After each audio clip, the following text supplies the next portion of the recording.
Vous savez que je crois que des études américaines ont été faites sur le sujet. Il paraît que les programmes, il n'y a que 7% des électeurs qui se décident sur un programme. Les électeurs, ils se décident parfois comme ça. D'abord par atavisme familial. Il y a des gens, ils ont toujours été de droite, donc toujours de gauche.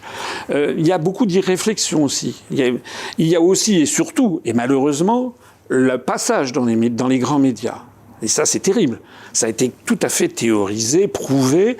Plus vous voyez quelqu'un dans les médias, plus il fait de voix. D'ailleurs, les sondages, regardez les sondages par rapport au pourcentage de temps de parole qui est donné aux uns et aux autres, vous verrez que c'est pratiquement corrélé. Donc vous avez... Alors comment vous l'expliquez que vous n'êtes pas plus invité que ça? Alors ça c'est à moi, c'est à vous de m'expliquer.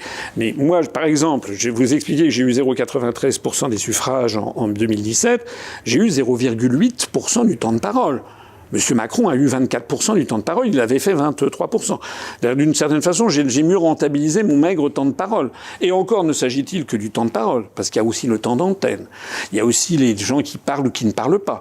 Moi, je fais l'objet d'une procédure d'invisibilisation. Voilà, c'est ça le truc. Là, ce que j'invite les Français à se poser comme question... Et vous êtes plein auprès du CSA? Oui, ben, j'ai été reçu auprès du CSA. Tous les contre-pouvoirs en France ont explosé. Le CSA...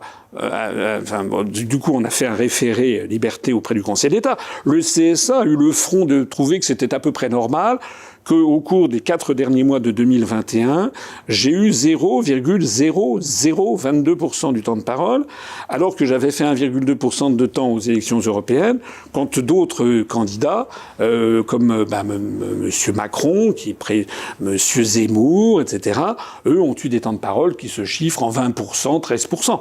Donc les gens ne peuvent pas voter pour quelqu'un qu'ils ne connaissent pas.